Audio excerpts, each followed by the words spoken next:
Well, hello everyone, and welcome to another episode of the Kemet podcast, which is sponsored by Kemetic Means of Production.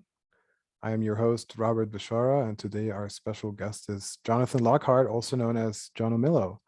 He is an artist and a podcaster from Ohio by way of Australia. And now it's time for the main event. And now it's time for the main event. I had to put that in Mark for you. Henry. I had to put that in for you. Bro. I appreciate that. Yeah. All right, so welcome. Let's begin with your two most recent events. You had a show on June 18th. Tell us about how it went and the kind of sound art that you produce in general. Oh, cool. Yeah. It was good. It was a good performance. I really enjoyed it. Sadly, one of the performers, their son got sick, so Verna Bloom did not end up having to had the ability to perform. So, but yeah, it was good. I had a friend of ours kind of sub in. He has a project called Choke Point, and it's more like industrial drone and noise, and it was really good. I was having issues, sadly, with the Ableton setup I had been working on for like almost like 2 weeks for that show. I was having like an interface issue. So I just said, forget it. And I'll just fly by the seat of my pants with the MIDI and things that I have already. But it was fine. It was good. It was good though, because it was like, just close people, close friends, that sort of stuff, the smaller network. And then it was in a really nice space. It's a really cool space. It's like very old school. It's like this slice of like 80s, 90s Sydney that's not really can't really find it anymore. And it's like an artist loft. It's like on a little bit farther out. So it was a good time. It's great. So what kind of sound art do you produce? Tell us more about that, because you've been doing this for a number of years, right? Yeah. I've been making like some form of electronic drone noise, industrial, experimental music now since like, oh my God, this will be like 16 years, maybe 17 years this year. Yeah. So so it's in that vein, but my music has like evolved a bit like since then, just like me, instead of sitting down with keyboards and like pressing down keys and taping keys down and stuff like that to make drones. What I do now is I use a set of applications that were made in Max MSP. And then I think I told you about one of them. One of them is supposed to be made to like for you to make like drum and bass and jungle drum patterns and rhythms in it. And I was so interested in it because it repitches the samples, and then it has like a setting inside of the Max application that like moves the playhead around of like where the different your drum hits are supposed to be. But I was like, oh, how would this thing sound if I gave it like a fully formed like piece of like ambient music? Would it like pitch it and repitch it and shuffle it around? So I started like using that as like a performance instrument, and then just letting it shuffle all the samples and stuff that I give it around. And it's been a lot of fun. It's really cool. It can get a bit messy, but yeah, other than that, yeah, it's been pretty good. And you started out in the underground electronic music scene in the Midwest, right? And then that's like when go ahead. That's when it all got started. Was oh man, but yeah, it's not much to like really just like good people. I'm not trying to like diss the scene or anything like that, but like it was like slim pickings around around some of the things that were going on during that time. I always have like this story that I tell people that I recollect, why I was like one of the first like noise industrial performances I ever did, like in my hometown.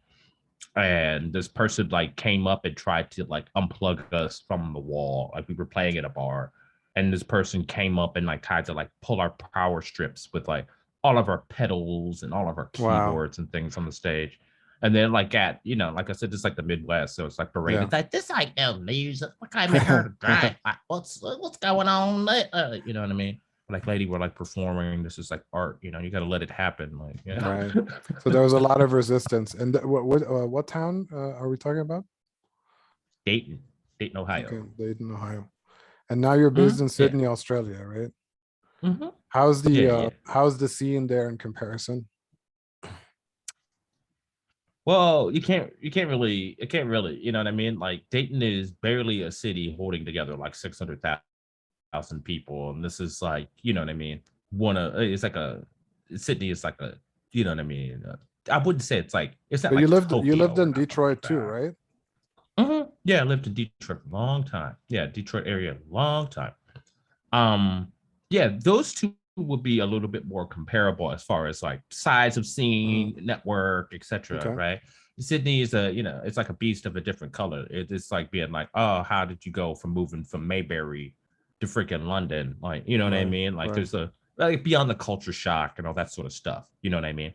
But attendance varies, you know what I mean, because like I said, I make like very very niche music, so Right. there's some events that I've performed at and played, and it'd be like, fair amount of people, and you're like, oh wow, hey, actually, oh, the pressure's on, I should be good, Right. to like I said, the one that I did on the weekend where it was like a big shuffle, but we did it in an artist loft. Everybody sat on the floor and, like, you know what I mean, Right. smoked cones. Like, we had a really nice time. But you know, like But some of the major composers of our time, like I'm thinking of Philip Glass, started out performing mm, in lofts like the one you're describing.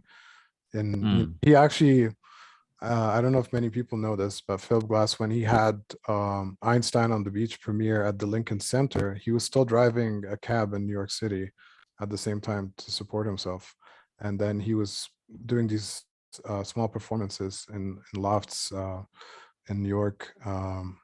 What's the famous uh, part of mm. neighborhood that has a lot, used to have a lot of lofts that people would live there for free, like squat. Do you know what I'm talking about? Like in the 60s and 70s. Yeah, 60s and Soho, 70s, Soho, right? Soho, Yeah, right? Soho, I think. yeah, Soho. Yeah, So like I'm yeah, thinking, so that's a perfect place to begin in performing, mm, more avant-garde experimental music in spaces like that. yeah, for sure. It definitely does feel when you're in spaces like that, especially like I said, because I've been around, different music community pockets like all across the country. It definitely does feel like that is like usually like the genesis point. Being around those sorts of folks, hanging with those sorts of folks, and being like, oh, just having like small talk conversations about things and obviously things, stuff like that. It always feels like the genesis of like, um, yeah, like where things could progress and like where, like Right. where it could possibly The be if we seeds, like used all our minds in right? a certain The way. Yeah. seeds. The seeds are planted Mm-hmm. there, and that's Yeah, important. absolutely. So tell Mm-hmm. us, Jonomilo, about your activism with Australian First Nations. I know there was an event recently that you spoke at very passionately. I saw some clips from that. So tell us about your work. What are some of the issues that you're focusing on right now regarding Indigenous folks in Australia? Yeah. Okay. Yeah. Yeah. Cool. Um. Yeah. The rally that I spoke at on Saturday. There was a police shooting in this rural community known as Yuendamu. Okay. And it was a big trial. You know how it's usually where there's like um, like murder by the police, etc. A police homicide. Obviously we already know these sorts of drums. I don't want to get into the what I mean, the intricacies of it. But yeah, he ended up getting not guilty. You know what I'm saying? It was a national outrage, right? The family and the community in Udamu have put together a campaign where they're asking for a ceasefire in all indigenous like rural communities, like all the communities that are under, you know what I mean, like indigenous like oversight, right? No more police guns. They're asking for a complete total ceasefire, right? Along with another set of of demands, but that is like the big overarching one that brought everybody together at the town hall. So yeah, it was like they organized it all over the country too, which is like good on them, man. Like it's incredible. But yeah, that was the rally that I was speaking at on the behalf of that, was for the ceasefire. It all kind of falls under this rubric here in this country of like deaths in custody, or known as black deaths in custody. Mm, Because it's a huge phenomenon. And people don't really want to, saying like with the United States in this instance, a lot of people don't want to admit to the fact that there's like parallels, you know what I mean, with it when it comes to that phenomenon. And there was a Royal Commission back in the 90s about this whole phenomenon by the government at the time. And there was like a set of recommendations that were handed down. As you know, when it comes to these sorts of inquiries and commissions and stuff, there was no pressure for them to apply any of the any of the methods or anything from the findings from the Royal Commission, which is always like a sore spot for Aboriginal folks here. It's like it comes up at rallies and things and like activist meetings and stuff a lot, that none of that was ever followed from the 90s to tragedies like what happened at Jonomilo, which has led people to be reactivated once again. But within that, I ended up having to speak to, which is funny because this is like our parallel here. The boy that was shot, his name's Kumanjai Walker, okay? And his depiction in the news was like the most horrific thing I had ever seen. It was like a parallel, not like an exact parallel of like, you know what I mean, the sort of like culture war du jour, race baiting that you see come out of the United States. Like, oh, he was no angel. Oh, he had this like very sordid past, etc., right? As this like animus, this hate fuel for the conservatives and so-called moderates that have issues with race in this country.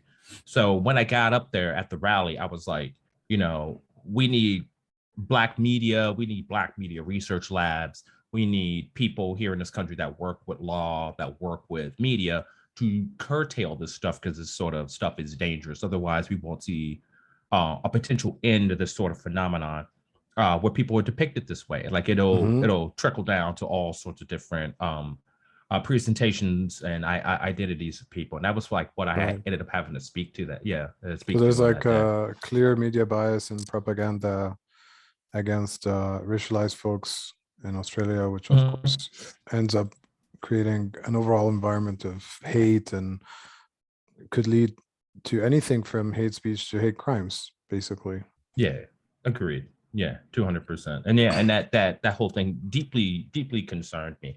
And I think we, at a different conversation, we were talking about when I was getting ready to do the action, and I was like, I was like deeply conflicted. I was like, Black people have a right to defend themselves, man. Like, but I'm like, I'm with solidarity with the people. I'm conflicted, right? Like, but yeah, I'm just being honest about it. You know what I'm saying? I'm just being for real about it. But yeah, we had made a few of those. Yeah, but we had made a few of those inroads when we had discussed it at that point as well. Because that's like a concern of mine. Because to be honest with you, when it comes to those sorts of things, and the articles especially, and I think I mentioned this, like I was saying previously, the person who wrote the articles, okay, their partner is like they're inside of that Second Amendment, which is so strange to say from here, where it's like a country where it's like, there's very strict regulations and ban on guns. That you have a partner who's like a gun aficionado who goes on American podcasts advocating for it and trying to, convince senators or representatives here to like repeal laws in order for you to have like firearms and stuff. But that was like their partner. And then I remember bringing that up to you where I was like, this isn't just showing up in a Murdoch rag and us being like, oh, it's Murdoch again. I was like, this is like a familial tie. What's the name of the person we're talking about? I'd have to look it up. I'll have to tell you here in a second because I don't have the article in front of me. But if you give me a hot second, I'll be able to grab it.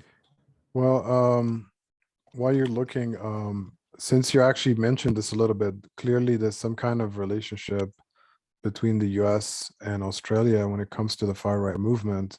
And I know you do a lot of research on the far right.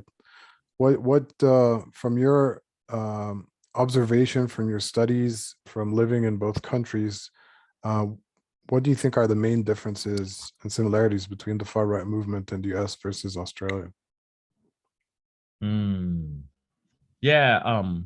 I like, this is going to come off like a bit of it's going to be like a bit sardonic for me, because I guess it just comes with like me being a Seppo and like all that sort of stuff, you know what I mean? Just coming from the US and seeing things a certain way, like how our upbringings are, etc. Yeah, I think people are pretty like, I mean, like within like socialist circles, leftist circles, anarchists and stuff, they take the whole thing. Black folks, they take they take it very seriously. You know what I mean? So-called moderates, the center, the middle class in this country continue to not. And I find that all very dubious.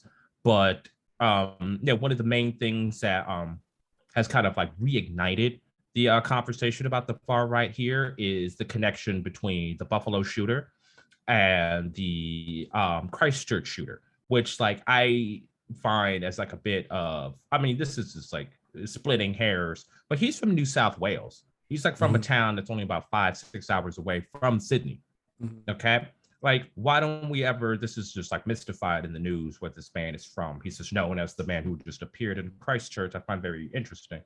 Mm. But yeah, here, Queensland, Victoria, etc. They have Proud Boys. We have like, you know what I mean, of all different stripes of far right groups and like you name it. Hell, as we're speaking, I would say it was like not that long ago, a few days ago, but this is like in a bougie suburb on the other side of the Harbor Bridge. There was like a white supremacist like public rally. Like they Mm. brought out like their, you know what I mean, European identitarian flag at like a park that oversees the harbor. They were there zeke hiling and like having a workout Right, day. right, You know what I mean? right. That's like, you know what I mean? As it is just like all these white What families was cowering in the fear. And I'm like, attendance like? really? Like, What was the attendance like for an event like that? it seemed like it was more, and the way that it was reported seemed like it was more of like a scare tactic type thing. Okay. And it didn't really seem like it was like a full on, yeah, like a full on, like, but I don't like check their, like, I used to go through and check the telegrams and like, look at the, you know what I mean, look at the leaked screenshots and stuff like that. But it Right. became a bit too daunting. So I don't know what the plan was, like if they were expecting a larger attendance, you know what I mean, and Okay. didn't hit the mark on that one or whatever, or and they were just like, we'll just roll with it, or They not. still they But still yeah, got but either media way, attention. They still got media attention. mhm, Right. you still got it either way it went. And I really don't think that people are really prepared for, because yeah, things could be very lax in this country, when it comes to that sort of stuff. And I don't really think that people are like completely prepared with like um to face the realities of like how strong of the links between the far right and like a so-called center right has Uh-huh. started to become, Right, right. and I'll say post the anti-lockdown so-called Right. freedom movement till today. Yeah. And in my work, I write about the liberal conservative hegemony because for me, that's basically the mainstream. So, I mean, the far right is just the ugliest part of it that's, would be obvious for most people. But from your experience, I mean, just to ask it in a simplistic way, um, living in the United States, living in Australia, in your opinion, is the far right worst right now in the US or in Australia? Oh, the US by a country mile. Okay. Okay. By a country mile. Even though, like I said, because there's just the planning, the history there, etc. The means in which they could like execute some of their ideals, etc. Mm, Um, is a little bit more concentrated in the U.S. Like I don't right. walk around here being like, oh, there's going to be another Lind Cafe or something like that. That's like a pretty much an impossibility Right. in this country now. You know what I'm saying? But as the ASIO has reported, which is like the Australian equivalent to like Central Intelligence, like you know what I mean, like homeland stuff, right? Mhm. Um, their concern, and I share this concern, to be honest, is one of like some possible incendiary device or some sort of bombing or something like that is a little bit more of their mystique in this country. You know what I'm saying? As Mm. opposed to like mad shooter, which is like an impossibility in this country almost. So yeah, it's just issues of technology and Yeah. means there. I mean, It's a fine splitting of the hairs. Nazis, as you probably well know, were inspired by the American far right, and so they were actually looking at how they were oppressing, blacks in the U.S., and they were like, okay, there's something there about segregation and all of that Jim Crow. We can learn from that and apply this in how we treat Jews in Germany. So so that that makes sense historically.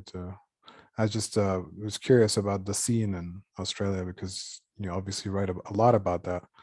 Yeah, Also, right about it a lot. another topic that you tackle quite a bit is the anti-CRT discourse. So, just your general thoughts on the anti-CRT discourse over the last number of years. How, why you think it's becoming mainstream, at least in the U.S., particularly among conservative politicians, because we're seeing laws actually changing, in Florida and other places in terms of public schools, what is allowed in terms of teaching about the history in the United States and all the history of racism. So your thoughts on this whole anti-CRT discourse and why it's becoming mainstream now?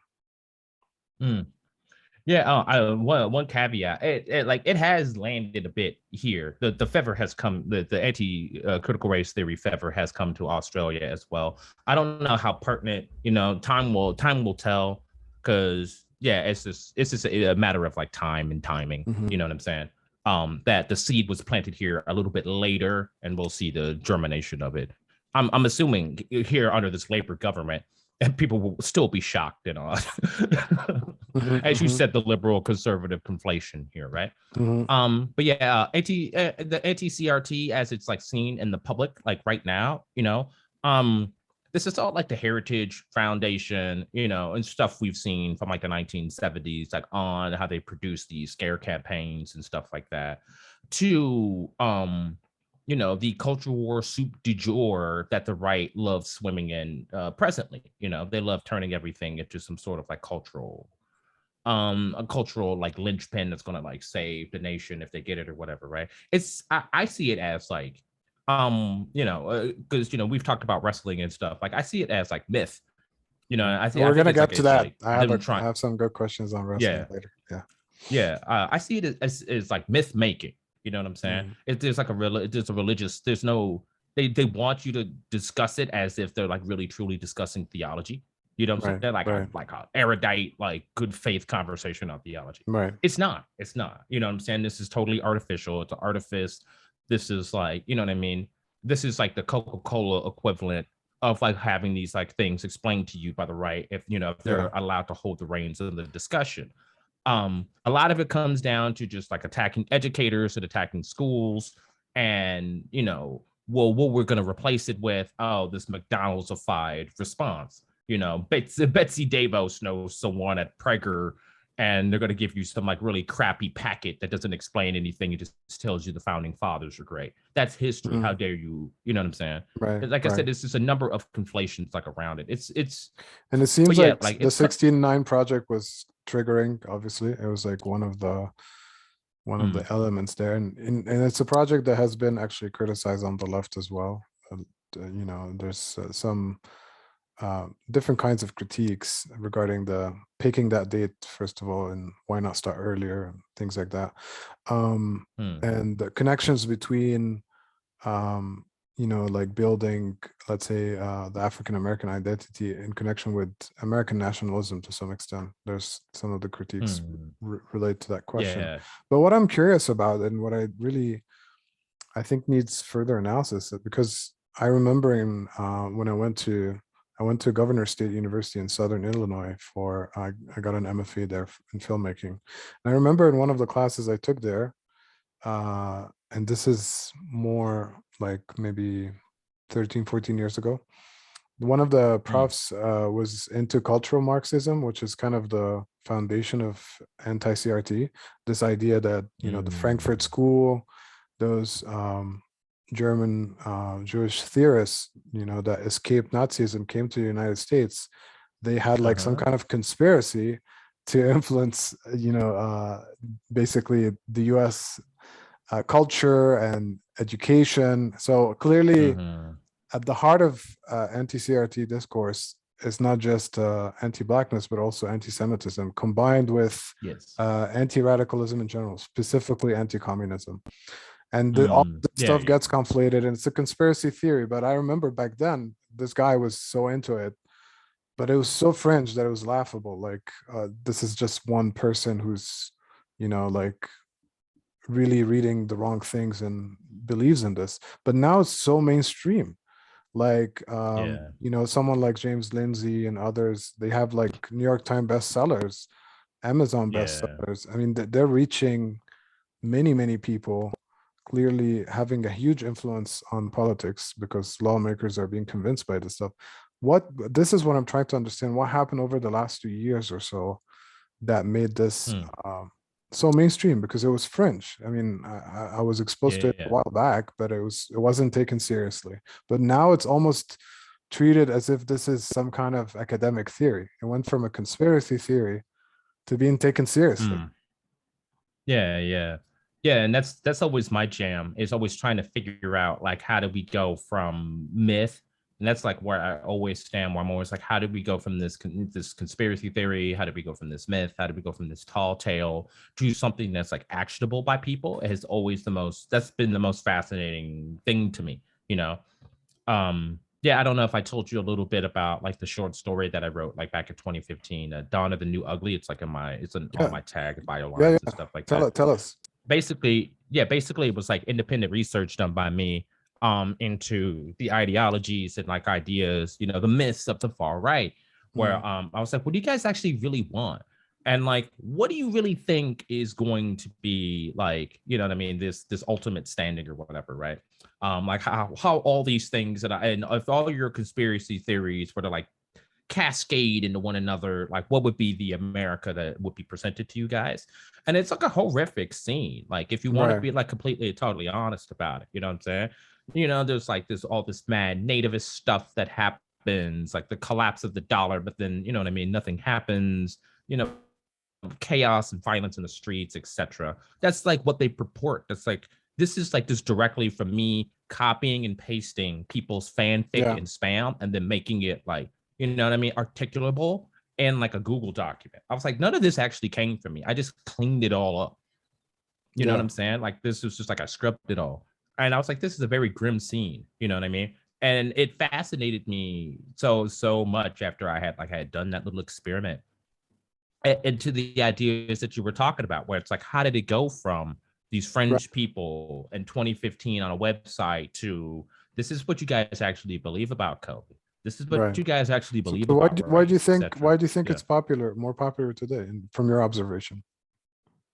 I think some things have like, and this is gonna be like mad personal for me. So it's like I hope nobody like gets like tripped out when I say this on air. But I feel like going into 2016, a lot of people had gone into like a space of some sort of like psychological free fall or something like that, where it's like, what does it all really mean? You know? Mm, And I think a lot of people we enjoy things that are fringe because they feel dangerous still, they feel edgy, right, they feel like they have this like malleable thing that we can like use them again, and they make the world seem a little bit more um like it feels like it brings the world back into focus. I see that a right. lot like on 4chan and other But there's cool other little fringe and there's haunts and bad stuff like that. fringe. There's It's cool yeah. fringe and bad fringe Mhm. because the kind of music Yeah. that you make is cool fringe. But what we're talking Yeah. about is bad fringe, and Yeah, it's bad fringe. bad fringe is becoming mainstream fringe. Hmm. Yeah, I think yeah, exactly. It's like we don't have a conversation, a public conversation about like what is good myth and what is bad myth. I shouldn't like I hate using those sorts of terms, you know what I'm saying, about it. But like, you know what I mean? Like what is the history of like something that's like a good cohesive thing that we should continue to enjoy as people?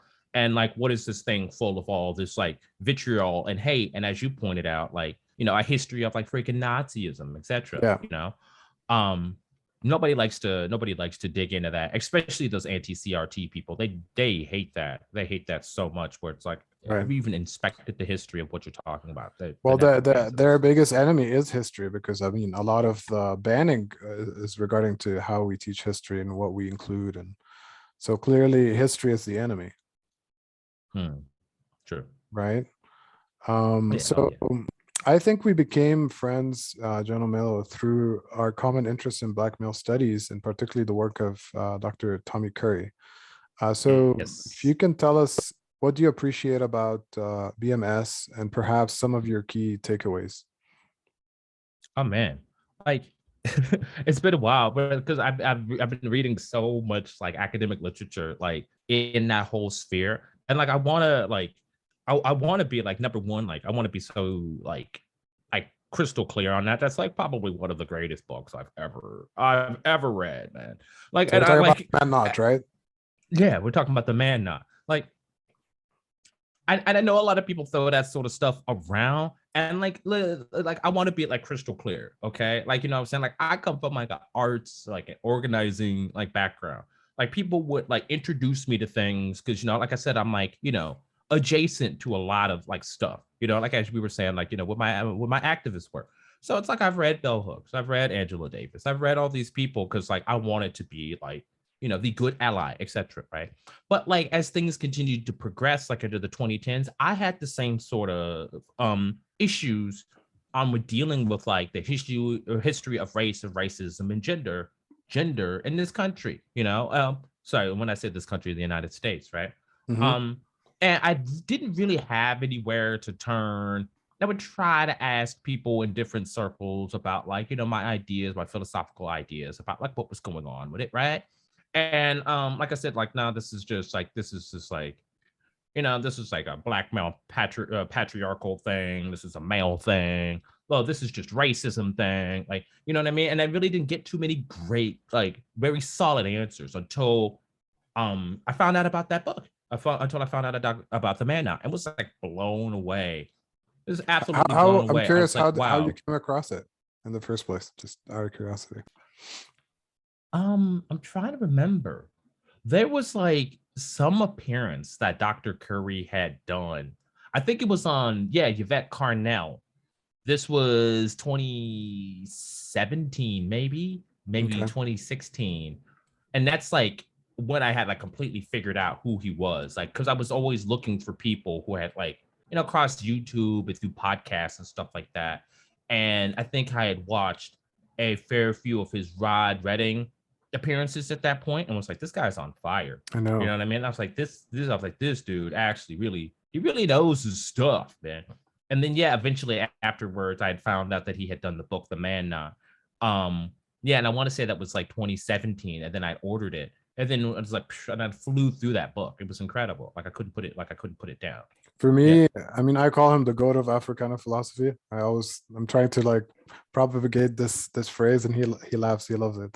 But for me, he's yeah, one of the cool. most important philosophers of all time, and Yeah, I wish more and more people would appreciate his work.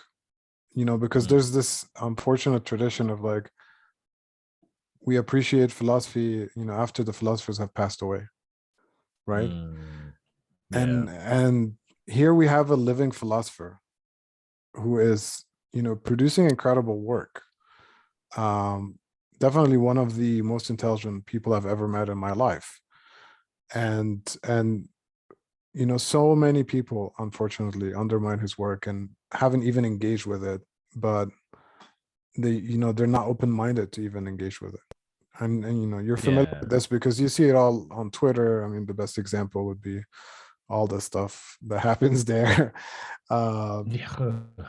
but Hey, yeah, I just wish people would read with an open mind, and you'll be surprised. yeah. Yeah, I'll honestly be surprised. And like I refer to it like, oh my goodness, I've referred to that book so often when I sit down and I try to write anything. You know what I mean? I literally anything where I'm like, oh, anything that I could possibly think of, like there is something that will lead me to, you know, from the index, you know, that will lead me to like really great research and like Sure. other really like our conversation like right now, like quite literally, I asked Dr. Curry and I was like, oh, is there anybody who works like in between this field with like, you know, they do like a decolonial like psychoanalysis. I'm trying to like wrap my head around. I have like a few books that I picked up from a used bookstore on the con and was like ultra confused about some of the ideas in it and was just trying to walk myself through it like personally. And I was like, oh, is there anybody who I could like flick these ideas that I'm having got? And he was like, oh, he's like, oh, you should contact Dr. Bashar. I was like, oh, okay. Oh, that's cool. Yeah, and like he literally flicked me at That's it. So I probably was how like, we oh, okay, met. That's cool. So probably how we met. Yeah. yeah, Yeah, quite literally, because like I feel so bad, but screw it. I'm just gonna have to say it on air. Like when I get through research or something like that, and he's like such a personable person. Like he's like a good guy. Hmm. So like I don't want to be like somebody who's like abused like that relationship or whatever. But it sucks because it's like when I try to message somebody, like how we're talking like right now, it's like you're at a freaking kitchen table or something like that. Like I have no idea like what your schedule, you know what I mean? I have no idea what your schedule is. So yeah, I'm always like, what do you think about this? And oh, did you see this? And what did you think about? You know what I mean? And Right, right. he's probably with his But kids or whatever. anyways, there's I think there's a beautiful community around his work. People who are take his work seriously, and you belong to this community. I belong to this community, and Hmm. just it might take some time for more people to get into it, but um, we'll be patient. Yeah. So one of your you talked about the dawn of the new ugly, but also you have the hashtag alt woke. So I'm curious about if you want to talk, Oh, that's your a hashtag in your bio on Twitter. So what is the alt woke? yeah. The alt woke was like, yeah, from what I know about, like same deal. I was just interested in it in the same way that I was interested like Black male studies. Just like the foundation around it, the manifesto was really interesting. And I think I want to say it was written in 2016. I want to say it was 2016 was when it was written. Interesting. Um, yeah. But yeah, it was like this group called Anon. If you go to the website triple ampersand, Right. I think the Alt Woke Manifesto is like still up there, and it's like, yeah, it's basically, which is so interesting because it's like a lot of the ideas that we're kind of coming across like right now, like what we're talking about, like you know what I mean, like racism and how liberals, the center and the right are all using it in these really terrible ways. Right. The different psychological social aspects, or from like a Deleuzian model about like capitalism and being, etc. Right? Um, and a couple of newer ideas that I found pretty interesting. But yeah, it was like a art collective, like writing collective that had come out of it. Yeah, and they had coined the hashtag at the time alt woke, and I thought it was I thought it was pretty solid at the time. You know what I mean? Because there were so many things again, like with the way that Dr. Curry, to bring him Right. back into this, the way he speaks about liberals and liberalism. I had not Right. really seen like a writing creative group um talk about the sort of inroads about liberalism the way that they had. So yeah, I was immediately Right. drawn to it. Yeah. Yeah, he critiques liberalism and integration more generally. Mm. So obviously we talked about the anti-CRT people. They're also, woke as a signifier is a very politicized signifier today. That's one that a lot of people on the right rally around, this Mm. supposed wokeness of the left. So I'm curious, that's why alt woke is interesting, because it kind of uses a term that's politicized and is trying to resignify it in a way, right? Yeah. Yeah, they've taken the actual like genealogy of the term and have like twisted it on its head. They're the ones who control it in the mass discourse. Like, I mean, like, don't get me wrong. Like, when I use woke, I know that I'm using it and that like in that way, but I'm trying to be sardonic, trying to have like an ironic tone to it. But like, Hmm. we should be we should be upfront about the fact that that's like it's been a hijacked term for Exactly. quite a while. But yeah. And the two big representatives I see, at least on Twitter, in terms of alt woke, is you and he Valencia, because he uses Mhm. that as well. Yeah, he Valencia Mama PS5. Yeah, Yeah. because same deal. I want to say that we've had a few conversations where like we really enjoyed the alt woke manifesto. You know what I mean? But I think it's like driven as both like a different in the different spaces as far as like our criticism and stuff. That's not Right. bad. That's not a bad thing. Right. You know what I Right. mean? But it But seems yeah, like like part of it's it, definitely inspired I guess different another ideas. idea would be like how how trolling is as a praxis, if you will, is associated with the right, but we I think he Mhm. Valencia in many ways kind of uses trolling from a leftist perspective, right? Yeah. Or Hmm. shit posting or what have you. Um, Yeah. I feel like that's connected with alt woke too. It's like we're not just gonna let the right hijack this term and we're gonna, like give it a different meaning, right? Create a different space. Yeah. Hmm. Yeah, like one of the big takeaways from the for the alt woke manifesto was like build the cathedral, and that, like, you know what I mean?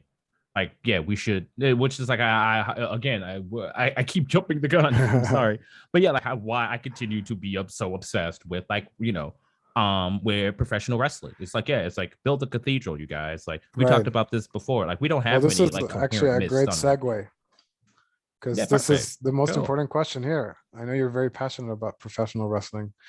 Yeah, I let's do used to it. be, we've talked about this before. I had like a year of deep fascination with wrestling. So it's a very short-lived Mm, experience, but I at least went all the way, like in terms of fandom. And so it was 1998, mm. and I was like Ooh. into all of it, and I loved it. But the thing is, like, that was during my first visit in the US when I got into it. Mm, I was staying in New Jersey with my aunt, and my cousin was he's 2 years older than me. He was huge wrestling fan. He got me into it. mm. But then when I moved back, and I taped a lot of the stuff on, VHS tape. When I went back to Egypt and tried to get my friends into it, it was so hard because we don't have cable there. And Yeah. it was hard to follow, and so like it died away because of that, because but I had Yeah. like so I get it, but you're definitely on a higher level than me. And so walk us through why you think we should view wrestling as theory, which is a big thing for you, is to think of wrestling Yeah. as a lens through which we analyze all kinds of cultural phenomena and issues. So please unpack it for the uninitiated. Yeah, sure, no problem. Well, first up, we should talk off. We should start with Roland bars. That was like my genesis into trying to understand this. I had always tried to look at it, and try to get like a larger, like, what does this all mean? Theoretical, etc. out of it, right? But yeah, we have to go back to Roland Barthes mythology, right? And we have to go, to the world of, the world of wrestling. And that really honestly like set my world on fire when I'd seen that, because as you said, like, as a youth, I was so captivated by it. But then, yeah, we don't talk about and we don't inspect, aspects of social cohesion or myth. We don't really do that a lot in the US. That's not really our thing. We kind of take myth on as like this wholesale, whole cloth thing. Like, what do you mean we need to know the genealogy of this thing, Hmm. etc. Right? And the more that I started trying to understand that and wrap my head around that, the more that I understood that professional wrestling was like, it is like the ultimate tragedy. You know what I mean? It is like people want to, Vince McMahon, large corporations want you to see it as like Disney or something like that. I see it as like the greatest like American tragedy. You know what I'm saying? Where it's like these people are pitted against each other at like brutal combat from now to the end of time, right?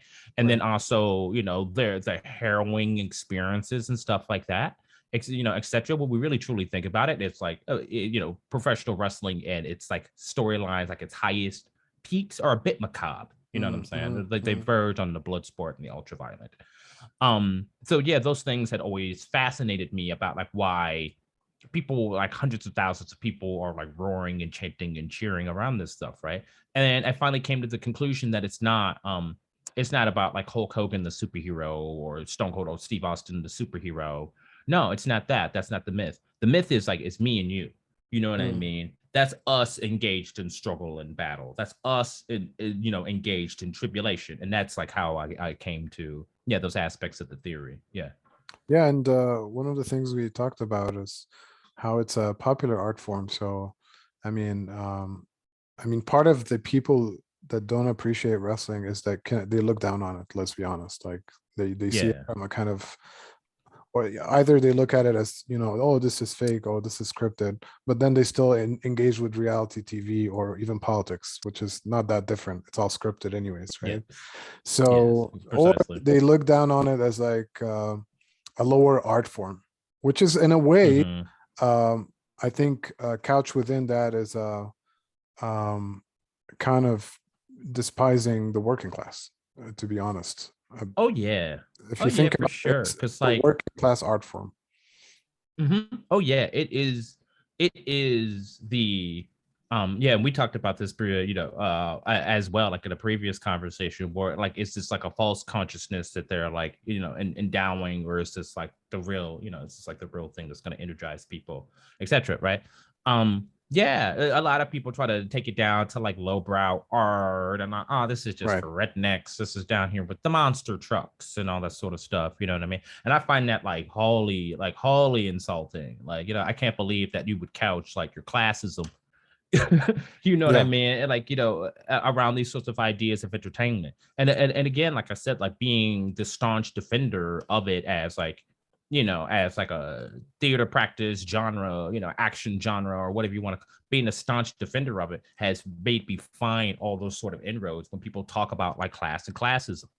Hmm. Because like as you just pointed out, where it's like, oh, it's fake and it's scripted. Well, your favorite, everything you've ever watched in the last 40 years is Right. it would fall under that category. We're like, Right. where are we going here? This isn't really an argument that has like really any sustenance to it. And that's why I figured out, I was like, oh, you just have a disdain for these people. It's like how Barth said, it's like it's about nature. You Right. think that there's something that you've engaged in or something you've done in your life that makes you like Right. larger or stronger or better than this nature. You know what I'm saying? And like, and that's not the case. Yeah. And that's why I love what you're doing, because it's combining theory with an art form that would be considered, lowbrow, what have you. Mm-hmm. And can you? I know you have a vision for a project. Actually, I don't know if you want to talk about it, but feel Ooh. free if you want to talk about your vision for, if you had some, I don't know, let's say you win the jackpot, you have $10 million in your bank account, you can put together your, utopian wrestling show. What would you do? Oh man, dude. This is so funny. 'Cause I was just thinking about this, and I want to get again like shout outs for your idea of like scrubbing the index cards and trying to like move them around and stuff like that, right? Oh man, like I have this whole retro idea of like taking people back to like different generations. Like kind of like I don't know if you've seen that the documentary series Dark Side of the Ring No, I haven't seen it. that was like, yeah, it was like put together by Vice. It's like, yeah, it's like their docudrama series on like, yeah, all sorts of different wrestling things, right? Where it's like, and they can get a bit hairy, where it's like a sexual assault, murder, pedophilia, Mm, overdoses, you name it. They cross the lines in that device series. I would actually recommend it. Is actually very okay. great.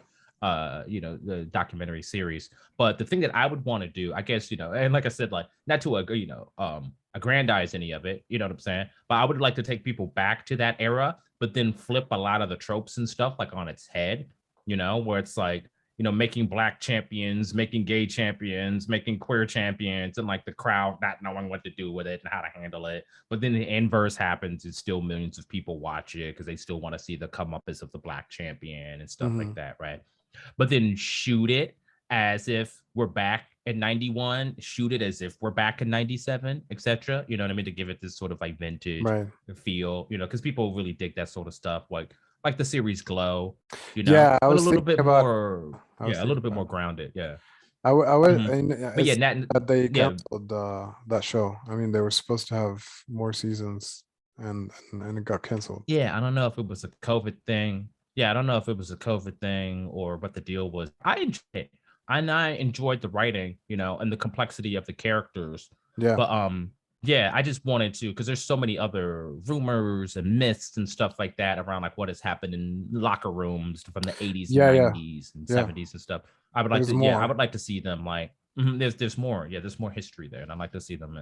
Yeah, so some sort of avenue explore that, and it not always be the wrestling murder mystery or the wrestling true crime mystery. Like I Right. would just like to see them a bit more humanized on the screen, like what happened in the backstage, and yeah, give them better on-screen lives if that was yeah, if that's possible. Right. And there's that film, I think we talked about it. It's about the Darren Aronofsky one, the wrestler, Mhm.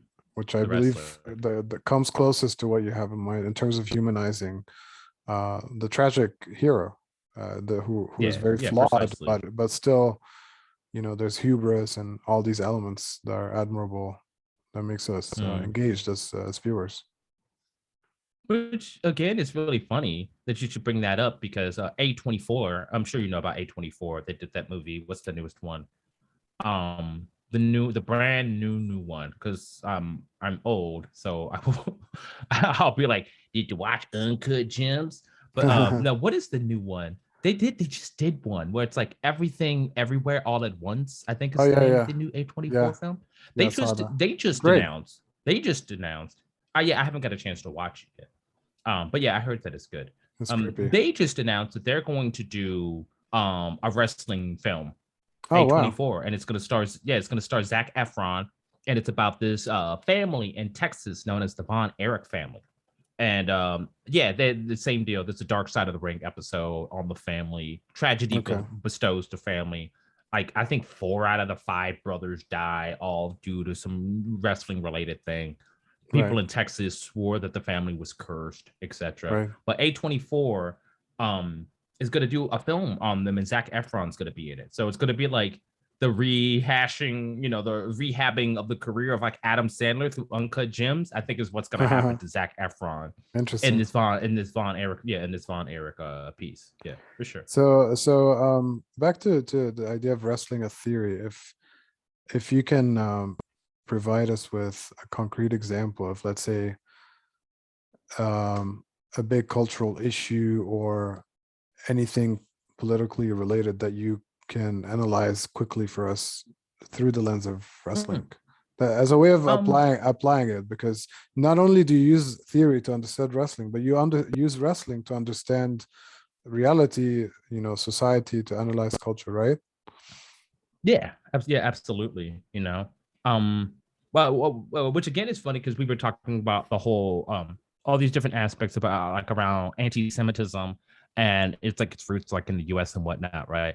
There's Right. like very fantastic set of storylines that are kind of like at their precipice right now surrounding a professional wrestler named Michael Jacob Friedman, who is a Jewish wrestler, okay? But he his on-screen depiction is like that of like a heel, i.e., a bad guy. Like he is seen as like an evil figure, right? And like you said, like those humanizing, connecting aspects were given to us like a few months ago, where he came out and like basically gave like his background, you know what I mean? And it was not like the evil character, like I've always been this way, like etc. Like no, he was just like a kid who had like mental health issues, you know what I'm saying? ADHD, etc. And was raised in Long Island, a predominantly white, like non-Jewish, like private school, public school, whatever. And yeah, like was attacked by like I want to say it was like his football club, and like yeah, they had like a bunch of slurs, etc. and like stuff like that, and that was like one of his genesis points. And he was like, "Oh, I'll never forget this to the day I die. This is why I always want to be better." I like your typical like villain like origin story from Mm-hmm. there. But the thing that I thought was so pertinent about it was that they actually did address like I was like, you guys had addressed anti-Semitism like to a Right. national audience of like millions of people. You know what I Right. mean? Like, even though we're still gonna be like, he's a bad guy, screw him. I hope he gets it in the end. It's like, can we actually have this broader discussion about how this person was like raised now? You know what I Right. mean? And yeah, But those sometimes, and that's, theoretical I think, inroads. Yeah. sometimes the so-called villain is actually an anti-hero or a hero of sorts. Because, I mean, for Mm-hmm. example, I did a podcast recently with some colleagues on Blade Runner, right? Oh, Um, cool. with Dwayne Monroe, and you look at the replicants in that film; they're portrayed as the villains. They're the ones that are being hunted, but ultimately, what are they in that world, the world of Blade Runner? They're actually slaves, Mm-hmm. right? They're sent to the Yes. off-world, basically the colony, and they're Mm-hmm. rebelling against these conditions, and they want to be free. They want to be liberated. Yeah. So ultimately, those who are portrayed as villains are actually heroes, right? So Yes. that's Mm-hmm. something to think about. Thank you Oh so yeah, much. absolutely. Yeah, I really Yeah. appreciate you joining me today, and Yeah, I thank think you. yeah, I think there's a lot to learn from, and a lot of interesting things that you're doing. Cool. Thanks so much, bro. Thank you. I appreciate that, man. Shout outs, man. And same deal. Like everything I've ever come across that you've written and I've tried to ingest all the mad late nights of like sending you messages and stuff like that. I appreciate it so much, man. Yeah. You're fan like like an absolutely incredible mind. I can't thank you enough for your time as well. Thank you so I much. appreciate it. Appreciate Shout it. outs, bro. Yeah. Yeah.